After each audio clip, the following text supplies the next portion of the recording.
to do. It was basically in bad faith. The entire indictment against me was in bad faith, so I see no reason to testify.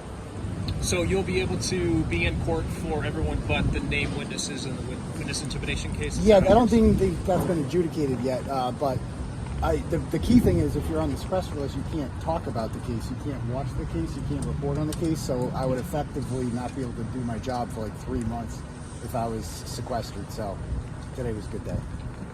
So do you think anything about the texts or phone conversations that the prosecution wanted between you and Karen? Like, is any of that going to be part of this trial now? Well, you've seen the discovery. There aren't any messages between Karen Reed and me that were entered into the discovery, and they have both of our phones because there's nothing there.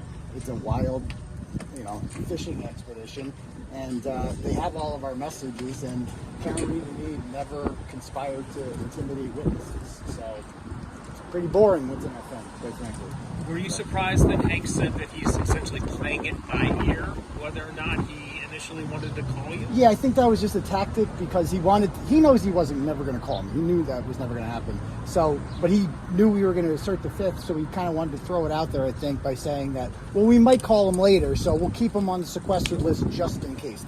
That's all that was. And you saw him. He wanted to bring me up there and put me on the stand because this is all theater. For a guy who says the defense is using too much theater, this guy loves theater. He lives for it. And that's all that was that happened up there. But luckily, Beverly Cannoni today decided that wasn't necessary, and we walked out of there with a win. Do you think with all the media coverage of this and people all over the country watching it, do you think you're going to see big crowds again, even with that buffer zone for this retrial? Oh yeah, you're not going to be able to keep people away, and they're going to go somewhere. I think that's the poorly thought out part about this. I mean, I see some people down there. As the trial goes along and the weather gets better, there's going to be thousands of people. They have to go somewhere.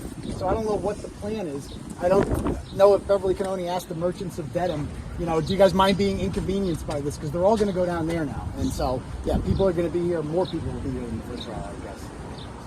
Thank you. Thanks, guys.